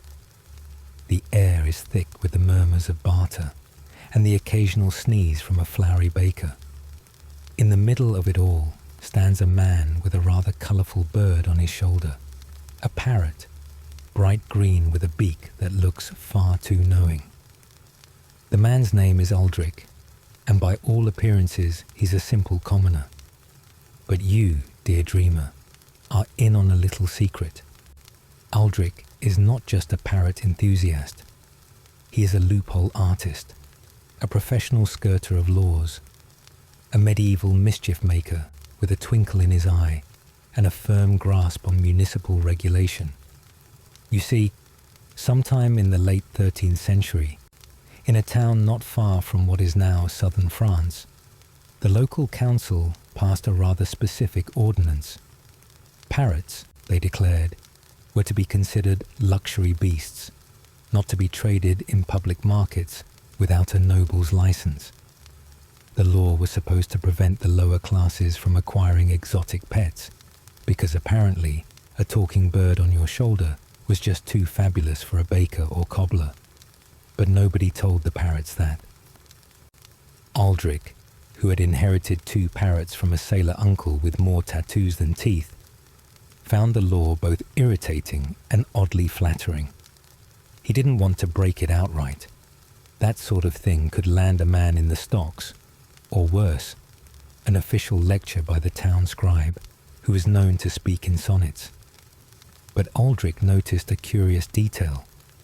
The law prohibited trading parrots in the market. It said nothing about gifting them. So every market day, Aldrich would set up a humble booth draped in faded blue linen. A hand-painted sign read, "Gifts for the observant and kind-hearted." On the table, nestled between carved soaps and bundles of dried lavender, sat a parrot in a tiny wooden cage. Anyone who stopped and complimented the bird's plumage, or better yet, made it laugh, was told, "The bird likes you. It's yours. A gift." And then, as if by coincidence, they would return 20 minutes later to buy a small pouch of parrot snacks for a price that just happened to be exactly what the noble license would have cost. Some said Aldrich was a trickster. Others said he was a genius. The town's mayor, a man with a fondness for rules and a fear of feathers, tried to shut it down. But when he visited the booth himself and found the parrot greeting him with, "Your wig is crooked," he laughed so hard he declared the matter closed. "If the bird has opinions," he said, "perhaps it's not property after all." This grey area, where animals with voices might have rights, was actually a point of debate among medieval scholars. Some believed parrots were divine messengers, particularly if they spoke Latin, though most parrots didn't get past hello. Others insisted that anything that mocked a friar or repeated gossip from the tavern was clearly possessed. But Aldrich didn't care much for academic opinion. He just liked birds and loopholes. One rainy afternoon, a travelling merchant from Genoa stopped at Aldrich's booth. The merchant wore a hat so wide it needed its own weather forecast. He admired the parrot, laughed at its joke about monks and mead, and left with both the bird and a small bag of snack herbs labelled in 6 languages. A month later, Aldrich received a letter sealed with wax and a feather pressed into the corner. It was an invitation to Genoa's exotic animal fair. Apparently, word of his gift-based enterprise had spread, and the Italians were curious. He went, of course, though his journey was slow and circuitous. Along the way, he passed through towns where parrots were entirely unknown, and in one village, a local priest tried to exercise his shoulder. But Aldrich smiled, tipped his hat, and let the bird say, "Bless you," in 3 dialects before continuing on. By the time he returned home, his parrots were minor celebrities. Children followed him through the alleys, hoping to hear the bird insult someone important. Shopkeepers offered free dried fruit just to have the parrot perch in their windows for a day. And the town council, overwhelmed by the bird's popularity, and perhaps weary of the administrative paperwork it generated, amended the law. Parrots were still luxuries, but now they were also cultural ambassadors, a title that meant absolutely nothing but sounded impressive when read aloud. There's a certain charm in imagining this world, where medieval life, often painted in shades of grey and grime, could also be a place of whimsy and cleverness. Not every story was about kings and crusades. Some were about a man, a market stall, and a bird that could convincingly imitate a snoring bishop. Of course, some historians argue that these so-called parrot laws were likely exaggerated or misinterpreted over time. Perhaps they were symbolic, meant to regulate foreign trade or limit the influence of sailors with too many tails. Others insist the laws were quite real, recorded in dusty municipal ledgers next to rules about cheese molds and the proper width of a turnip barrel. It's hard to say. The Middle Ages were full of rules so oddly specific that they almost had to be based on something someone actually did. But whether or not Aldrich truly outwitted the law, or whether he was a composite of a dozen clever traders and bird lovers, his story lingers in the cobbled corners of imagination. You picture him now, walking through the market at dusk, his parrot nestled close, murmuring secrets into his ear. The stalls are closing, the bread is nearly sold, and the sound of wooden shutters clicking into place echoes softly through the square.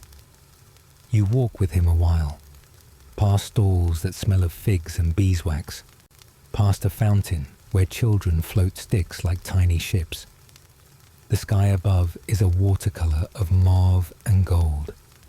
The parrot whistles a lullaby it learned from a sailor's niece, and Aldrich hums along without realizing it. There's something lovely about loopholes, about quiet defiance wrapped in kindness, about laws meant to control, and people who find ways to dance around them with a smile.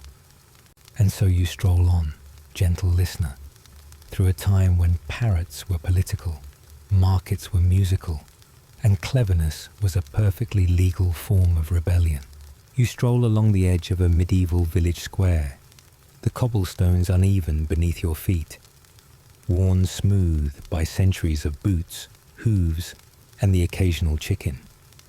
The sun is slipping behind mossy rooftops, casting long shadows over the market stalls, some still strewn with wilting herbs and half-wrapped wheels of cheese. You pause near a crooked bench, the wood splintery and stubbornly damp, and take in the sleepy hush settling over the town. It's here, in the quiet, that the oddities of old laws still seem to whisper through the air. You can't help but marvel at the sheer inventiveness of medieval lawmakers. So many rules, many of them more bizarre than helpful, but all crafted with some kind of purpose, however muddled by superstition, politics, or a deep distrust of parrots. Yes, parrots. You remember that one particularly colourful edict issued in Bruges during the 14th century, which required anyone bringing a parrot into the town square to ensure it was properly attired. The law didn't specify what proper attire for a parrot might look like, perhaps a tiny tunic or a feathered cap, but the intention was clear. No unruly birds embarrassing the town with their wild colours and scandalous squawks. Laws like these were rarely enforced, of course, but their existence tells you something about the time. Some scholars suggest such regulations were less about birds and more about controlling the spectacle of the market.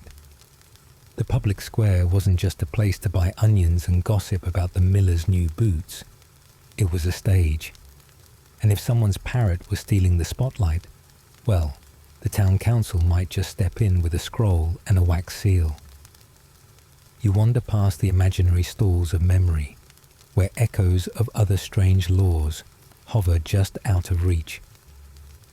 In York, it was once illegal to trade onions after midday on a Tuesday, unless the seller could recite the Lord's Prayer backward. That one, you suspect, may have been more folklore than fact, but it certainly fits the flavour of the times. These weren't laws designed to uphold justice in the modern sense. They were social choreography, little dances to keep the rhythm of medieval life from falling into chaos.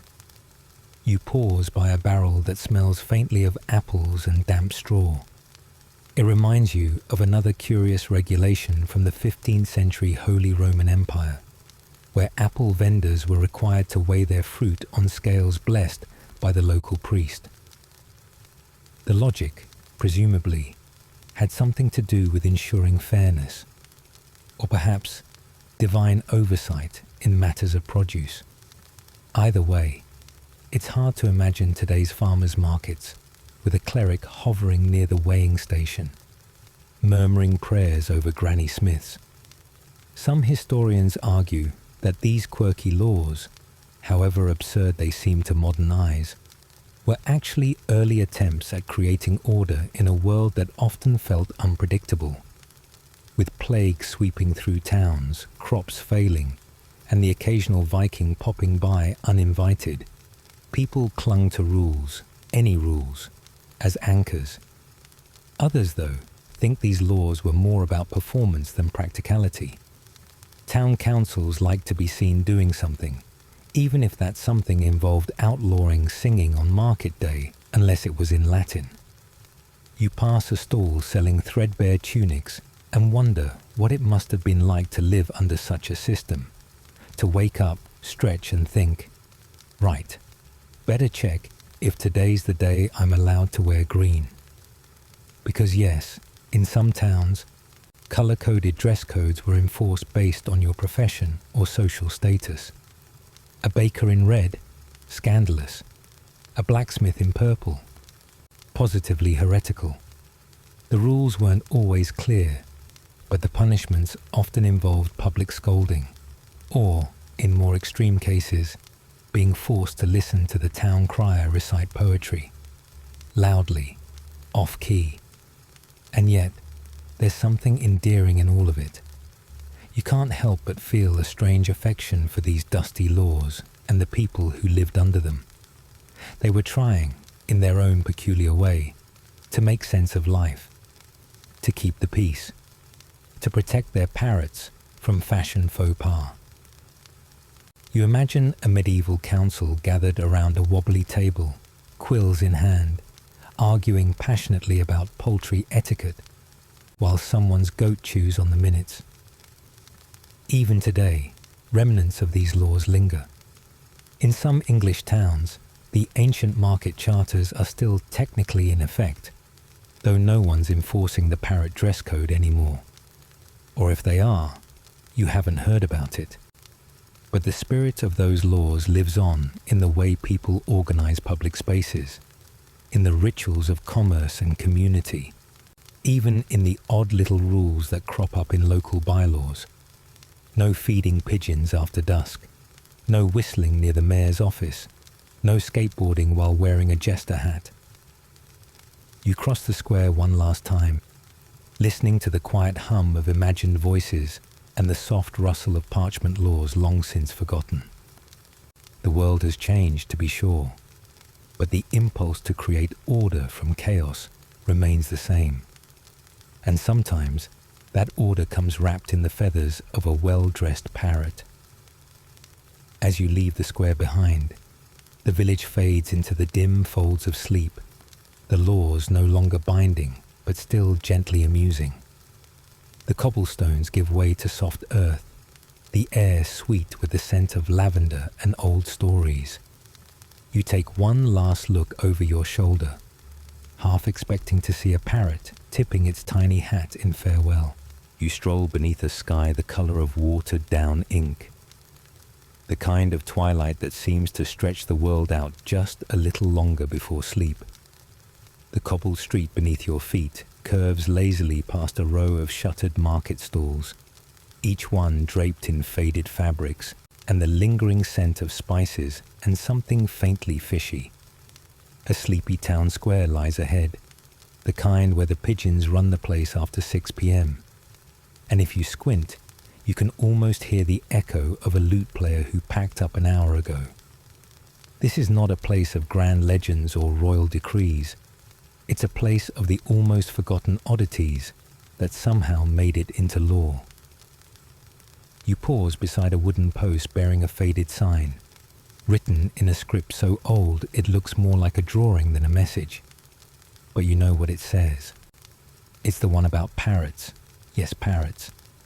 According to a little-known 14th century ordinance in a coastal town not unlike this one, No person was to bring a parrot to market unless it had been suitably attired. What this meant exactly is open to interpretation, but some records suggest tiny cloaks or modest feather caps were considered fashionable enough to meet the requirement. The intent, some say, was to civilize the creatures. Others whisper it was an attempt to discourage showboating among merchants who use brightly colored birds to lure in customers. Either way, the image of a parrot in a velvet cape is hard to shake. You continue walking, past a well that's seen more secrets than it has rainwater. A cat watches you from a windowsill, its eyes the color of old coins. You nod at it, because in places like this, cats always seem to be in on something.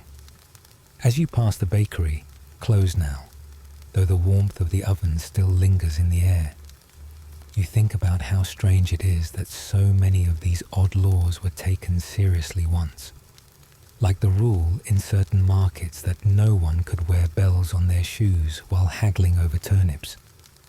The suspicion was that the jingling was a distraction, a kind of auditory sleight of hand to throw off the other party's sense of value. Historians aren't sure if this was ever enforced with any real enthusiasm, but the law itself exists in a dusty town ledger, inked in a steady hand. You pass under an archway carved with symbols you don't recognize, somewhere between runes and doodles, and the air grows cooler. Night settles in fully now, and the stars are beginning to blink into place. Another old law drifts into your mind, one about shouting prices from second-story windows. Technically, in some places, it wasn't allowed. Too disruptive, they said. But some speculate it had more to do with the belief that yelling downward from a high place gave merchants an unfair psychological edge. Imagine that, the science of marketing, medieval edition. The street opens into a small courtyard, where a mossy statue of a goat stands proudly atop a barrel. Its expression is noble, if slightly surprised. You sit on a worn bench beside it, the stone cool beneath you. You recall that in a few towns, there were rules about what animals could be brought to market and in what quantities. 1 goose per person was the law in a hamlet not far from here, unless it was the feast of St. Hubert, in which case you could bring 2, provided 1 was for charity. No one really knows why. Some suggest geese were considered too unruly in groups. Others think it was a way to prevent price fixing. You lean back, letting the quiet of the square settle around you. A breeze carries the faint scent of lavender and old parchment. It's comforting, in a peculiar way, to think of these laws, not because they made sense, but because they didn't. And yet, behind each one is a glimpse into how people lived, what they valued, and what they feared, whether it was parrot-based showmanship, jingly shoes, or the unruly behavior of poultry. There's a certain charm in how seriously people took these things. You imagine a town official with an impressive feather in his cap, possibly even a peacock feather, though that might have required a separate license, arguing passionately about the dangers of unlicensed parrot apparel. You imagine a trial, perhaps, with a parrot as witness, squawking, "Not guilty," and throwing the courtroom into chaos. Of course, that likely never happened, but it could have. That's the beauty of history. It's full of what happened and what almost did. Some scholars believe that a lot of these laws were never meant to be enforced at all. They were symbolic, they say, ways to assert order or discourage excess, without really expecting anyone to obey. Others argue the opposite, that these were earnest attempts to govern a world that was often far messier than the laws could keep up with. Both views have merit, and both add to the gentle absurdity of it all. You close your eyes for a moment, listening to the soft shuffle of leaves and the distant hoot of an owl who sounds entirely unimpressed. And who can blame him? Even he might find it ridiculous that, for a brief period in the 1300s, one town insisted that all fishmongers sing a hymn before opening their stalls. A hymn, of all things. Not for religious reasons necessarily, but according to surviving notes, because the mayor claimed it improved the general tone of the street. Whether that meant moral tone or musical tone is anyone's guess. You rise from the bench, brushing off imaginary crumbs, and begin to walk once more. The night is fully settled now, and the stars are bold, watching from their ancient perches. Somewhere, the echo of a bell rings, a soft, mellow tone that seems to say, "Time, time, time." And maybe that's what all these strange laws were really about. A way for people to feel like they had a little control over time, over chaos, over the curious and unpredictable nature of markets, animals, and each other. You smile to yourself as you pass a wooden sign swinging gently in the breeze. It reads, "No trading after moonrise unless wearing blue." You don't bother wondering why. Some questions are better left unanswered, especially when the night is this calm and the past this wonderfully weird. You stroll slowly through a cobblestone alleyway, the last glimmers of a medieval market fading behind you like the final notes of an old lute tune.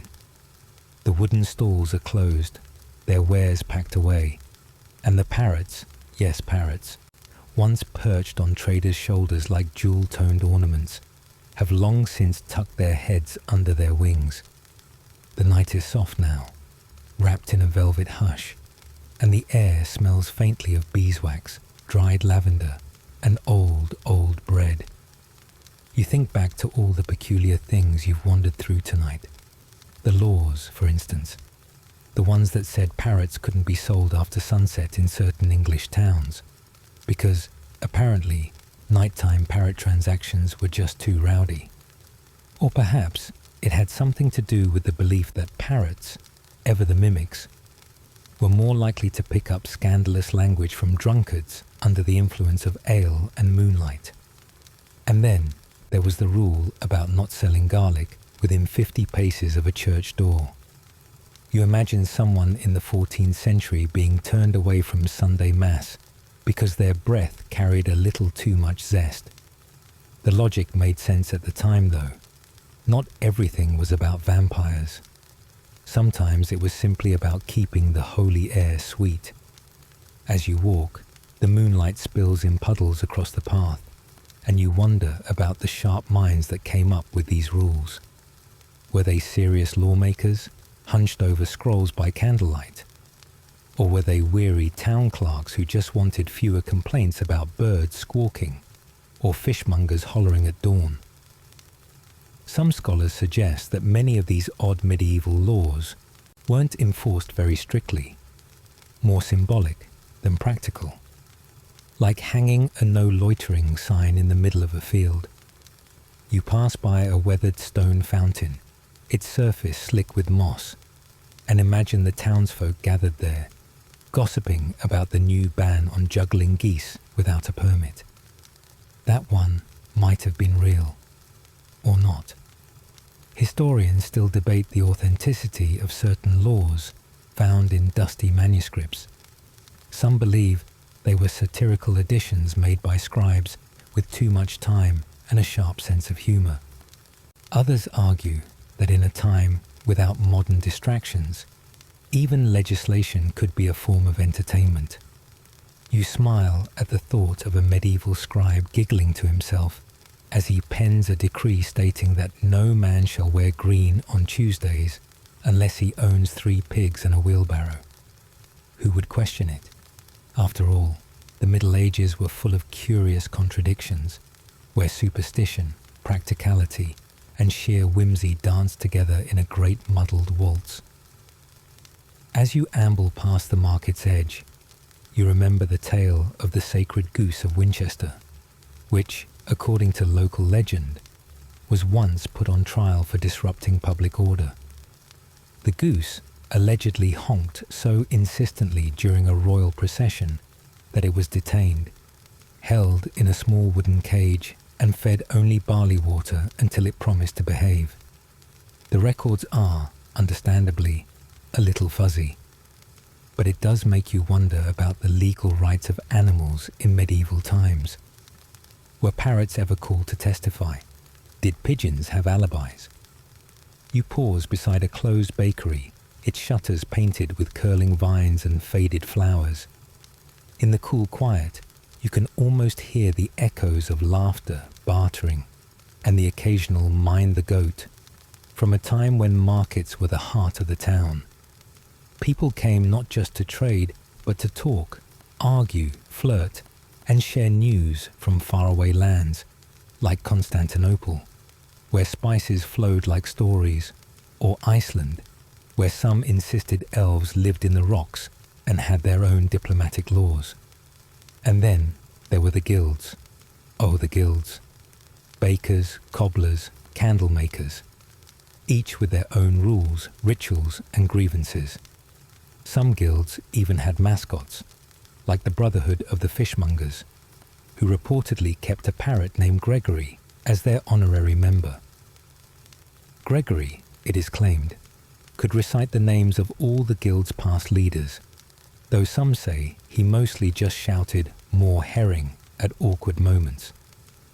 The stars begin to thicken overhead as the sky deepens into a velvet blue. You find a wooden bench beneath a crooked old tree and sit, listening to the wind whispering through the leaves. Somewhere in the distance, a bell tolls, soft, slow, and sleepy. You let your thoughts drift now, like a feather on a breeze. What else did they believe, those medieval folk? That sneezing warded off evil spirits, that rabbits born during a solar eclipse would never hop in a straight line, that butter churned on a full moon was especially lucky, though only if done while singing an appropriate chant. You try to imagine the tune. It's probably catchy. And yet, behind all the oddities, there's something comforting about that world. A time when rules were often more poetic than practical, when a law about parrots could sit alongside one about grain weights or proper shoe sizes. A time when the market square was a theatre of life, full of vegetables, voices, and the occasional rogue chicken. You stretch your legs, rising slowly, and begin the gentle walk back toward your cozy chamber. The torches flicker along the walls, casting warm shadows on the cobblestones. Somewhere, a cat slinks past, utterly indifferent to the laws of man or parrot. As you reach your door and step inside, the quiet wraps around you like a woolen cloak. The fire crackles low in the hearth, and the straw-stuffed mattress looks more inviting than any throne. You lie down, letting the weight of the day melt away. Wind down, now the world slows to a whisper. The corners of your mind soften, like parchment curling in a warm breeze. The chatter of the medieval market fades, leaving behind only the soft rustle of night air and the imagined flutter of a parrot's wings as it settles into dream. You let your body sink deeper into the bed, your limbs growing heavy and warm. The curious laws and quaint customs of a bygone age drift gently through your thoughts, not as puzzles to be solved, but as little lullabies from history. Odd, endearing, and strangely soothing. You imagine a world where the most pressing question of the day might have been whether a goose needed a license to honk at a duke. A world where markets were more than places of buying and selling. They were gatherings of stories, smells, and strange little rules that somehow made everything feel more alive. Your breath slows, your heart settles. The stars above spin in their quiet rhythm, as they have for centuries. Somewhere, perhaps in a dream, a medieval parrot mumbles something about sausages and justice. And you, wrapped in the soft hush of sleep, drift deeper into stillness. The past, peculiar and peaceful, keeps you company. You are safe. You are warm. And you, dear listener, are exactly where you need to be. Sleep well.